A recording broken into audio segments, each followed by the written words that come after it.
Hello everybody, how are we all doing? What I'm going to be talking about today is breaking down fears and the different layers that you're going to have to face when it comes to breaking down some of your core fears. Now, each fear that you have, it's important to look at it in two ways, and let me explain. So as an example, let's say you have a big fear of rejection. Okay, now you'll have many core fears, but let's just use this as an example for the sake of this video. A fear of rejection. Now, a key part of getting over that fear is going to be breaking down that fear of rejection on paper consistently, with persistence, with regular disputing, changing your perspectives on rejection. So the demands that you're holding, the catastrophic beliefs that you have around rejection, the low frustration tolerance, you saying I can't stand it, it's the worst thing ever, it's unbearable, how you're writing life off if you were rejected, the extreme reaction, the over-exaggeration if you were rejected, saying it's awful, it's unfair, undeserving, all that stuff that you look to break down when it comes to looking at your fear of rejection. So it's the coming to terms with the worst case scenario of actually being rejected. That's a disputing exercise you'll go away and do with your coach or during coaching calls or whatever, right? But there is a secondary layer which we always highlight. And this is where the fear of fear rears its head. This is where the fear of fear can be very crafty. Because you haven't just got the fear of rejection, you've also got the fear of never getting over this fear. You've got the fear of the uncertainty involved, and therefore staying stuck with the fear of rejection. Really think about that. If you're hitting a brick wall with one of your core fears that you're trying to break down, and you're thinking, why ain't it budging? Why ain't it going anywhere? Why is it being so stubborn? And why is it so locked on? And you can break the fear down, the worst case scenario, again and again and again until the cows come home. What I often see is that it's because you haven't tackled the fear of not overcoming that. Okay, the fear of fear. What if you did forever have suffering due to the fear of being rejected? What is if you were rejected and could never overcome that fear? So you may be at peace with the actual event of being rejected. You can really change your philosophies around that. You can really be quite rational towards that fear of rejection, right? But then the added layer is, can you be at peace with how long it may take to overcome that fear of rejection? What is if you never did truly overcome the fear of rejection? Could you be at peace with that? Okay, because that leads to frantic forcefulness to overcome a fear. And that can lead to compulsive disputing, compulsive reading, trying to forcefully think your way out of a fear in the heat of the moment. That's not going to work, especially when you're triggered. I see that a lot, that when one is triggered, they're trying to get rid all the time, rid of how they feel, rid of that fear. That's not going to work. So really think about that, okay? It's that fear of being stuck forever with that particular fear. Really think about that. And that links into, fear of being stuck forever, fear of suffering from OCD forever, fear of never getting to that desired place of recovery, or just never getting better in general.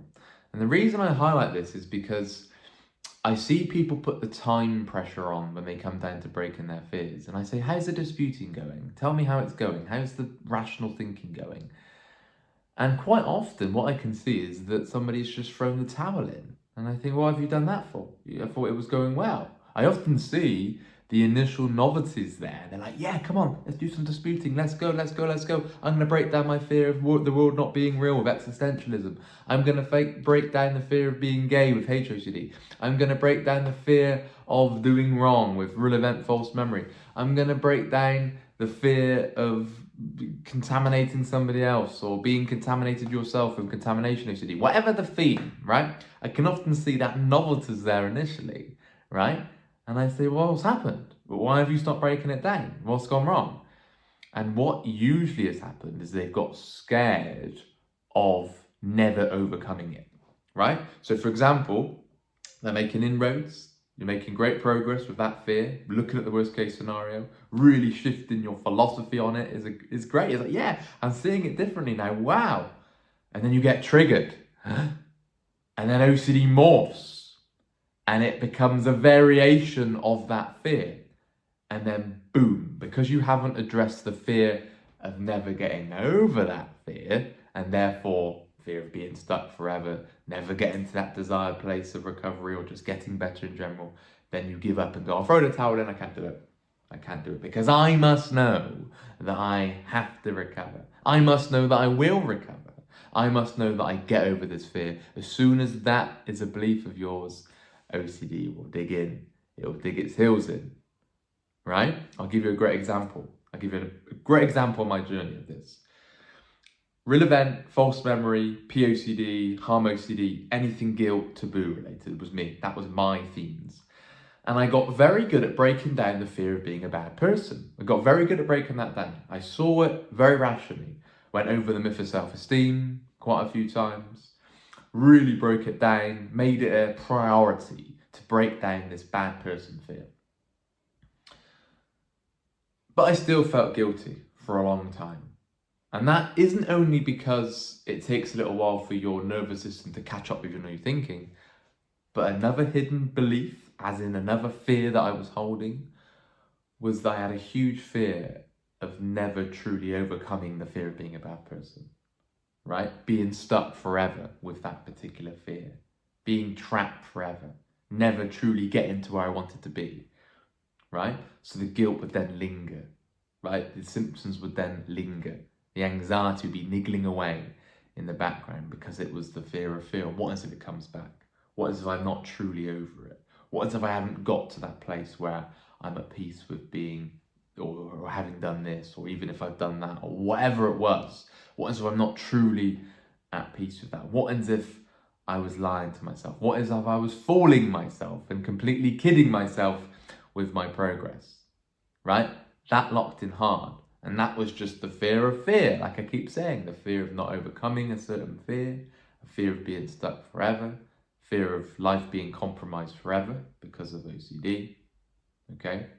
So we've got to try and come to terms with the uncertainty around the suffering, how long you're going to be suffering for. I always say to people, you want to be viewing OCD as terminal. You want to be viewing it as if it's here to stay.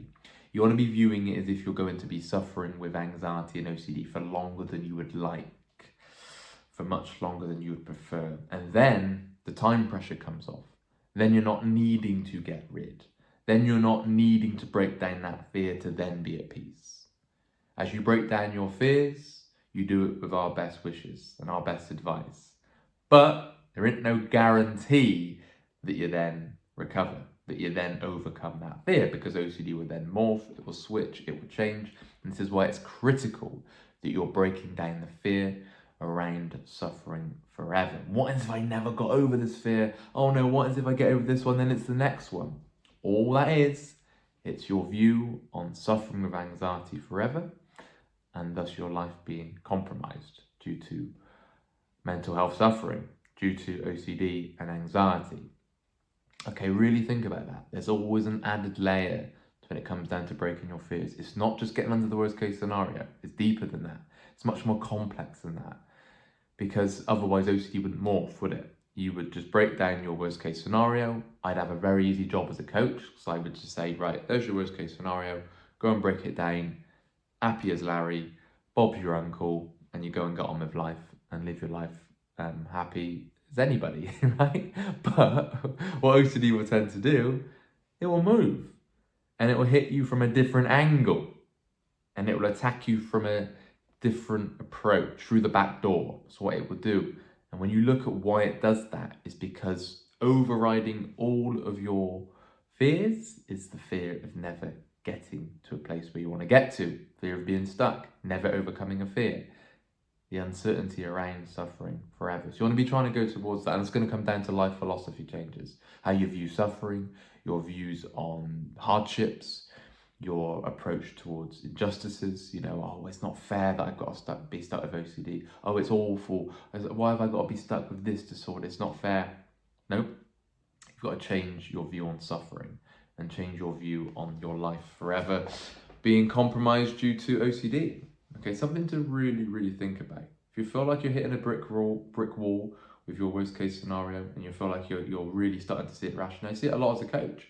I see people say, well, why am I still stuck? And I say, read out your disputing for me, and it's very good. And I think, wow, that's absolutely wow. That's solid disputing. And then I'll say to you, well, what are you like with the uncertainty around suffering forever? Oh, don't know about that. I don't know about that. I'm only doing this disputing, right, to get rid of my anxiety so I'm not suffering. That's where OCD's latching. That's where you're going wrong. Okay, you're not disputing to get rid of your anxiety. You're not breaking down one of your core fears to get rid of your anxiety. You're doing that to become more rational in life, in general, and as a byproduct, OCD may back down, but you're going to have to come to terms with OCD being there. You're going to have to come to terms with OCD potentially compromising your life and interfering with your life goals and disrupting your pursuits in life. And that comes down to the initial point that I'm saying, even if you never truly got over this worst case scenario and come to terms with a fearful situation, how you could adapt to that and still live your life, even if there was an element of fear there. You're not trying to become a robot where there is zero concern whatsoever. You will have concerns and fears will crop up from time to time. Okay, you are not a robot. It's not like nothing will ever bother you again. That's not true at all.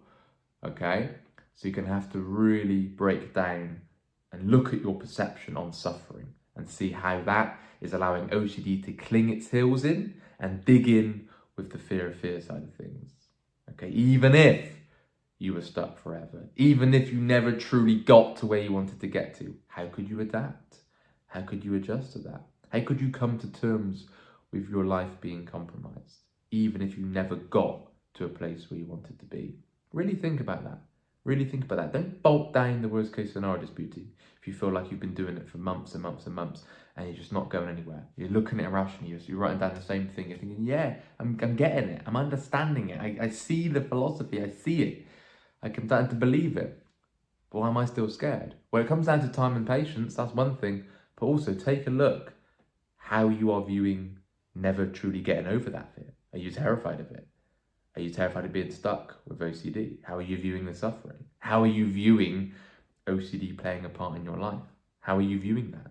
Are you trying to resist it still? Are you trying to push it away? Are you demanding that you are anxiety and symptomless and you're anxiety free just because you've broken down a worst case scenario? You've got to take a look at how you're viewing OCD lingering. Okay, something to really think about. Your perspective on suffering is key, because if it's not a good one, OCD is going to dig its heels in. It's going to gnaw its teeth right in there. That's what it does. Okay, that's what it does. Guys, really think about that. If you're interested in one-to-one calls, please email phil@ocdrecovery.com. You can get in touch with us coaches and we can book you in as soon as we can. My name is Sam. You have Nick, Momin, Rob, Gemma and Elliot, all doing coaching calls, and we can book you in on our schedules as soon as we can. Guys, hope you found it helpful. Look after yourself and we will speak again. Bye-bye.